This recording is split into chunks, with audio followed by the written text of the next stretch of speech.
This whole energy transition has a bunch of things that I need to say, and to the engineers in the back who need to be addressed. I know that you're probably ultimately smarter than I am about this kind of thing, and you know, I realize that I have a lot to learn. I'm not at your level when it comes to this, and when it comes to what's happening in energy.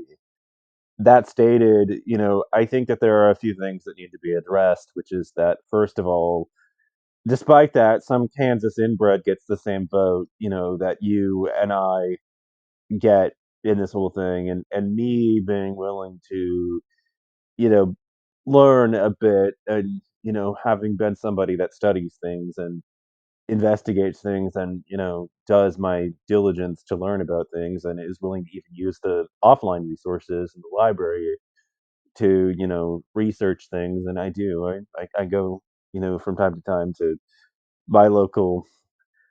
I don't view the internet as the sole place that you can go to learn about things. I think that's ridiculous. I think there's a lot of bullshit, and that you shouldn't believe everything you read and see in cyberspace. But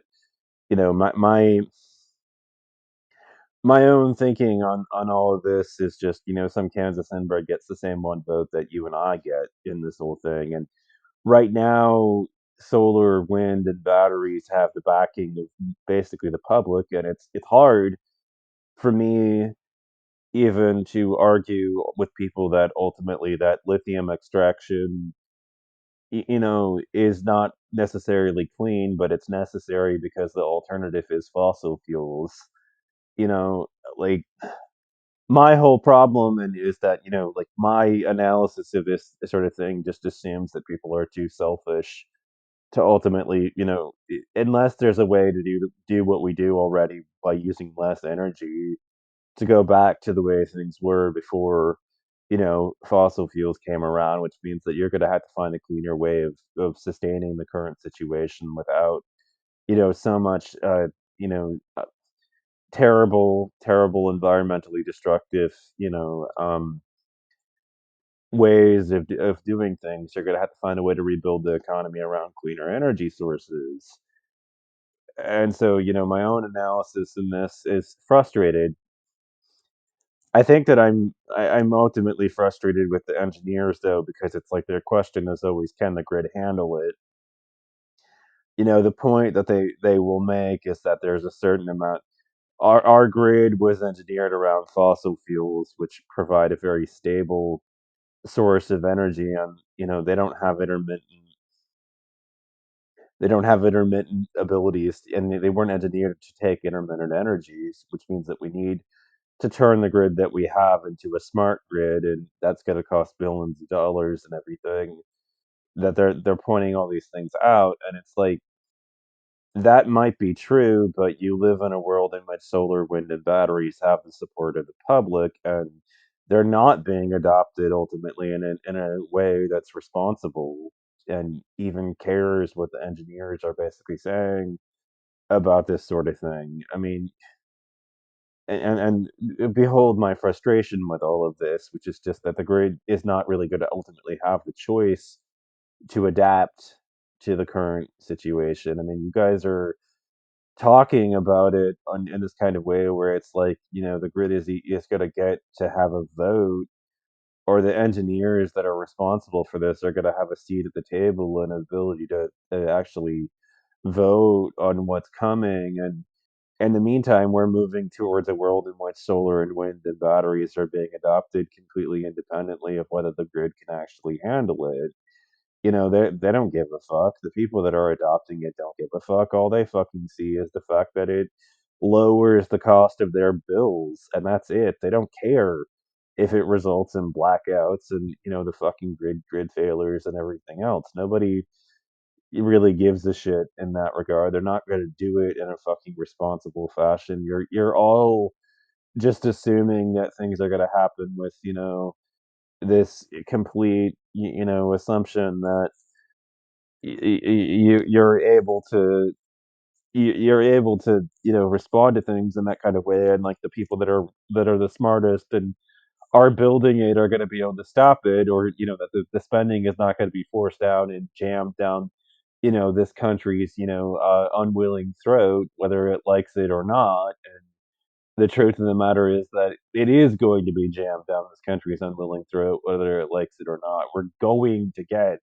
a smart grid. It's gonna be forced on us because the alternative is gonna be all kinds of blackouts because, and the other thing that I wanted to say is that I get this really dumb question constantly, and it's ringing through my head because of the fact that Americans are slow as a group of people, which is just, like, Europe is adopting all this clean energy, like, but why should I care? I live in the United States. Like, why is this relevant to what's happening in the United States? Why should I care that Europe is going green as fuck? And it's like, do you realize that the price of solar 35 years ago was $70 a watt, and today it's 50 cents a watt? Like, solar photovoltaics are affected by equivalent to Moore's law, which you might have heard of, which talks about how every 18 months the number of transistors on the head of a CPU basically doubles. That may have slowed down. It might not be. We might not be harnessing the exponential trends on at least traditional silicon as fast as we used to, and for 35 years we're able to sustain that sort of trend. It may be slowing down, but, computers are still getting faster and faster and faster today, you know? We're still getting a bigger bang for a buck on our computing devices every 2 years than it's getting more and more efficient. Faster and faster and faster computing is becoming more and more normal, but and that's what Moore's law ultimately stipulates. Now, it basically said every 18 months that it would double, and it's like, silicon has started to grow, and computer components have started to grow in completely different ways than, a doubling of transistors that are on the head of the things. Miniaturization is no longer the only direction that things grow in, and computing speed is, growing. You get multi-core processors and everything else, but, and you get interesting ways of cobbling things together, like stacking and everything else. But, you know, what got me about this is just there's a correlation which is called Swanson's law, which, you know, if Moore's law is ultimately that the number of, for every 18 months, the number of transistors on the head of the things grow, well, Swanson's law could be stated that the price of solar photovoltaic module tends to drop 20% for every doubling of the cumulative shipped volume. At present rates, costs go down about 75% every 10 years. Now, that's gonna, increase. So, in 1978, the price of a solar module was $100, for, for a watt, and by 2019 it was, basically 50 cents or less than 50 cents, and that is continuing to fall. And we have this idea, I think, it's basically founded on the idea of supply and demand. But the thing is that there's a learning curve when it comes or an experience curve when it comes to manufacturing as well. Basically, as there's a term that has also arisen in microeconomics called economies of scale. And what happens in an economy of scale is, that the ability to produce things at in mass starts to rise and rise and rise and rise and rise and rise and rise and rise and rise. You know, so basically the average costs start falling as output, you get the ability to output a huge amount, and so what happens is that the costs start falling, and that's what happens in an economy of scale, and you know, the simple meaning of economies of scales is doing things more efficiently with increasing size. Common sources of economies of scales are purchasing, bulk buying of materials through long-term contracts, managerial, increasing specialization of managers, financial obtaining lower interest charges when borrowing from banks, and having access to a greater range of financial instruments, marketing, spreading the cost of advertising over a greater range of output in media markets, and technological, taking advantage of returns to scale and the production function. Each of these factors reduces the long run average cost of production by shifting the short run average total cost down and to the right. Economies of scale is a concept that may explain patterns in international trade or the number of firms in a given market.